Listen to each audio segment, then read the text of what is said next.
నమస్తే, నేను doctor Bhavya, senior consultant in Sneha homeopathy. ఈరోజు మనము మన వెన్నుపూసల గురించి తెలుసుకుందాం. మన వెన్నుపూసలు అనేది చాలా ఇంపార్టెంట్. మన బ్యాక్ ఏముంటుంది, దాన్ని మనం 3 పార్ట్స్ డివైడ్ చేస్తాము. సో ఫస్ట్ వచ్చేసి మనకు అప్పర్ బ్యాక్. అప్పర్ బ్యాక్ అంటే మన మెడ ఏముంటుంది, మన మెడ వరకు అప్పర్ బ్యాక్ ఉంటుంది. మిడల్ వచ్చేసి మనకు మన మెడల్ నుంచి కింద వరకు. ఓకే, సో లోవర్ బ్యాక్ అంటే మనకు లంబార్ వర్టిబ్రాస్, అంటే కింద మనకు ఏమైతే కూర్చుంటాం మనము, అప్పుడు మన బరువన్నీ మూసేది మన కింద ఉన్న వెన్నపూసలు. సో ఈ వెన్నపూసలు మనకు కరెక్ట్ స్ట్రైట్ ఉండాలి. చాలా మంది మనం ఏం చేస్తున్నామని అంటే ఒక కరెక్ట్ పొజిషన్లో కూర్చోలేకపోతున్నాము. అది మన వర్క్ పరంగా ఉండొచ్చు, లేదంటే ఇప్పుడు చూసే డిజిటల్ దీంట్లో ఎక్కువ మొబైల్ అలవాటు పడిపోయి సో ఎప్పుడు చూసినా మనము మొబైల్ ఇట్లా వంగి చూడడం, సిస్టమ్ వర్క్ ఇలా చేసడం, దీనివల్ల మనకు ఈ బ్యాక్కి సంబంధించిన ప్రాబ్లమ్స్ చాలా వస్తున్నాయి. సో ఇప్పుడు మనకు ఎక్కువ రావడం అంటే ఇప్పుడు పేషెంట్స్ మనకు ఎక్కువ దేని గురించి అడుగుతారనంటే వెన్న నొప్పి అనేసి వస్తున్నారు.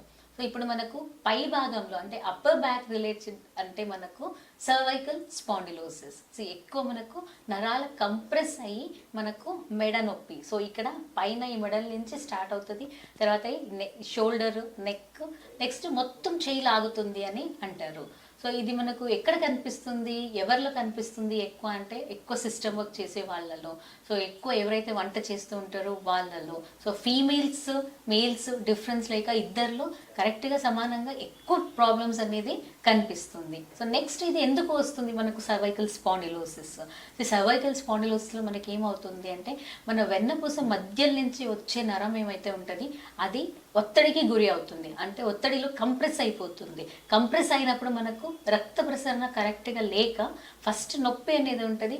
మీరు జాగ్రత్త పడి కరెక్ట్గా మెడిసిన్స్ వాడక ఇంకా రెస్ట్ తీసుకోకుండా అలానే పనులు ఎక్కువ చేస్తున్నారంటే అది మనకు మొత్తం కంప్రెస్ అయిపోయి తిమ్మిరి అనేది స్టార్ట్ అవుతుంది. సో తిమ్మిరి వచ్చిందంటే కనుక అప్పుడు భయపడేసి చాలామంది వస్తారు. సో దీనికి భయపడాల్సిన అవసరం లేదు. కరెక్ట్గా మనం చెప్పినట్టు కొన్ని జాగ్రత్తలు హోమియో మెడిసిన్స్ వాడితే మీకు చాలా మంచి రిజల్ట్స్ అనేది ఉంటుంది. సో ఇక్కడ మనకు హోమియోపతిలో యాసిడ్ ఫాస్ మెడిసిన్ ఉంది, మ్యాక్ ఫాస్ ఉన్నది, క్యాల్కేటివ్ ఫాస్ ఉన్నది. పేషెంట్ని ఒక జెనెటిక్ సిమ్యూమ్ కాన్స్టిట్యూషన్ని చూసి మనము మెడిసిన్స్ అనేది ఇవ్వబడతాము. ఇది ఇక్కడ మెడిసిన్స్ ఒకటే కాదు, దాంట్లో కొన్ని జాగ్రత్తలు అనేది ప్రతి ఒక్కరు మీరు పాటించాల్సిందే. లైక్ ఎక్కువ స్క్రీన్ టైమ్స్ అనేది చూసినా మీరు మొబైల్ మళ్ళీ హెడ్ ఏమైతే ఉంటుంది ఒక యాంగిల్ అనేది కరెక్ట్గా మెయింటైన్ చేసుకోవాలి. సో ఎప్పుడైనా సిస్టమ్ వర్క్ ఎక్కువ చేస్తున్నారంటే ఒక 5 minutes బ్రేక్ తీసుకొని ఒక రౌండ్ వేసి మళ్ళీ వచ్చి మీ సీట్లో కూర్చొని చేయొచ్చు. సో ఎక్కువ 2-wheeler ఏమైనా నడుపుతున్నారంటే కొంచెం చూసుకొని ఎక్కువ స్పీడ్ నడపకుండా మీడియం స్పీడ్లో మీరు నడిస్తే బాగుంటుంది. ఇది మనకు కొన్ని జాగ్రత్తలు. ఓకే, సో నెక్స్ట్ ఏం చేయాలంటే ఫుడ్ వైజ్. సో ఇక్కడ మనకు కాల్షియం అనేది చాలా అవసరం ఉంటుంది. నరాలని బలం పట్టించడానికి కొన్ని ఫుడ్ మనకు ఎక్కువ ఇంట్లో చేసేది మరియు వెజిటేబుల్స్, ఫ్రూట్స్, డ్రై ఫ్రూట్స్ అనేది తీసుకుంటే చాలా మంచిగా ఉంటుంది. ఇది మనకి కొన్ని తీసుకోవాల్సిన జాగ్రత్తలు. ఓకే, సో నెక్స్ట్ వచ్చేసి మనకు లంబార్ స్పాండిలోసిస్. లంబార్ స్పాండిలోసిస్ అంటే మనకు లోవర్ బ్యాక్ పెయిన్.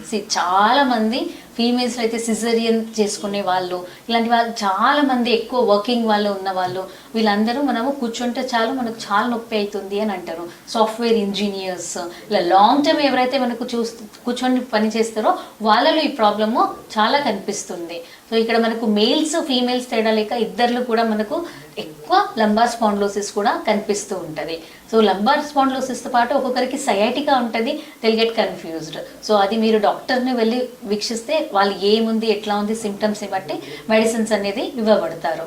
సో ఇక్కడ మనకు లోవర్ బ్యాక్ పెయిన్ అనేది మనకు ఎక్కువసేపు కూర్చోవడం వల్ల అప్పర్ బాడీ వెయిట్ ఏమైతే ఉంటుందో కింద పడుతుంటుంది కాబట్టి ఎక్కువ మందిలో కనిపిస్తూ ఉంటుంది. నెక్స్ట్ వచ్చేసి మనకు డిస్క్ బల్జ్. అంటే ఇప్పుడే కాదు, ఇప్పుడు రేపు ఏమైనా పండగ ఉందంటే ఫీమేల్స్ ఏం చేస్తారు, పైన ఉన్న గిన్నెలు బట్టలు అన్నీ ఒక్కటే సమానంగా 1 dayలో వర్క్ పెట్టుకుంటారు. దీనివల్ల ఏమవుతుంది మనకు సరౌండింగ్ డిస్క్ అనేది ఉబ్బిపోతుంది. సో దీనివల్ల పక్కలున్న నరం పైన ఒత్తిడి పడుతుంది, మజిల్స్ అన్ని స్ట్రెయిన్ అవుతుంది. దీనివల్ల వాళ్ళకి లోవర్ బ్యాక్ పెయిన్ అనేది ఉంటుంది. సో నెక్స్ట్ మేల్స్ వచ్చినప్పుడు హెవీ వెయిట్ లిఫ్టింగ్. అంటే ఇప్పుడు మనకు హార్డ్ వర్క్స్ ఎవరైతే చేస్తారో, లేదంటే సడన్గా మీరు సూట్ కేస్ కానీ ఏదైనా వెయిట్ ఐటమ్స్ కానీ మోర్ దెన్ 10 kgs లిఫ్ట్ చేస్తారు. సో అప్పుడు ప్రెషర్లో మీరు తీసేటప్పుడు కూడా మనకు ఒక్కొక్కసారి డిస్క్ బల్జ్ కానీ డిస్క్ టియర్ కానీ మనకు కనిపించవచ్చు. ఇది మనము తీసేటప్పుడు ఒక యాంగిల్ను నిదానంగా తీయాలి, కానీ సడన్ ఫోర్స్లో మనం చేసినప్పుడు, ఓవర్ వర్క్ మనకు చేసినప్పుడు ఇలాంటి ప్రాబ్లమ్స్ అనేది కనిపిస్తుంది. సో ఇప్పుడు ఏమవుతుంది, మళ్ళీ మనకు సరౌండింగ్ లోవర్ బ్యాక్లో ఉన్న నర్వ్స్ అన్ని కంప్రెస్ అవుతుంది, లేదంటే డిస్క్ బల్జ్ అవుతుంది. సో దీనివల్ల ఏమవుతుంది, ఎక్కువ నడుము నొప్పి, కూర్చోలేకపోవడము, మనకు కొంచెం సేపు నడవలేకపోవడము, నిలబడలేకపోవడము, ఇలాంటి సిమ్టమ్స్ కనిపిస్తూ ఉంటుంది. సో ఎవరికైతే ఇలా ప్రాబ్లమ్స్ సిమ్టమ్స్ ఉన్నాయి అంటే కంపల్సరీ మీరు వచ్చి మమ్మల్ని కలవచ్చు. హోమియోపతిలో మనము జెనెటిక్ సిమిలిమం కాన్స్టిట్యూషన్ మెడిసిన్స్నే ఇవ్వబడుతుంది.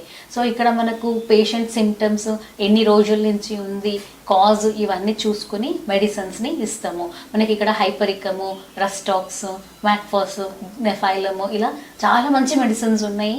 డాక్టర్ పర్యవేక్షణలో మీరు ఈ మెడిసిన్స్ని వాడాలి. దీంతో పాటు కొన్ని జాగ్రత్తలు అని అంటే మనము ఒకటి డయట్ అయితే మీరు కూర్చొని చైరు, మీరు వర్క్ చేసే పొజిషన్స్, మళ్ళీ హెవీ వెయిట్ లిఫ్ట్ చేయకుండా వర్క్ లోడ్ని కొంచెం బ్యాలెన్స్ చేసుకొని చేయడము, ఇలాంటివి చేస్తే మనకు తొందరగా రిజల్ట్స్ అనేది కనిపిస్తుంది. నెక్స్ట్ దీంతో పాటు రెగ్యులర్ ఎక్సర్సైజ్ అనేది మనకు సర్వైకల్ స్పాండిలోసిస్ అయినా లంబార్ స్పాండిలోసిస్ అయినా చేయాల్సిందే. ఈ ఎక్సర్సైజ్ చేయడం వల్ల ఏమవుతుంది అంటే మన మజిల్ స్ట్రెంగ్త్ అనేది ఇంప్రూవ్ అవుతుంది, నర్వ్ స్ట్రెంగ్తనింగ్ అనేది కూడా ఎక్కువ అవుతుంది. ఒక్కసారి మన మజిల్స్ నర్వ్స్ స్ట్రెంగ్తన్ అయ్యిందంటే మళ్ళీ రికరెంట్గా రాకుండా ఉంటుంది. చాలామంది ఏం చేస్తారు, ఎన్ని నెలలు ఎక్సర్సైజ్ చేయాలి?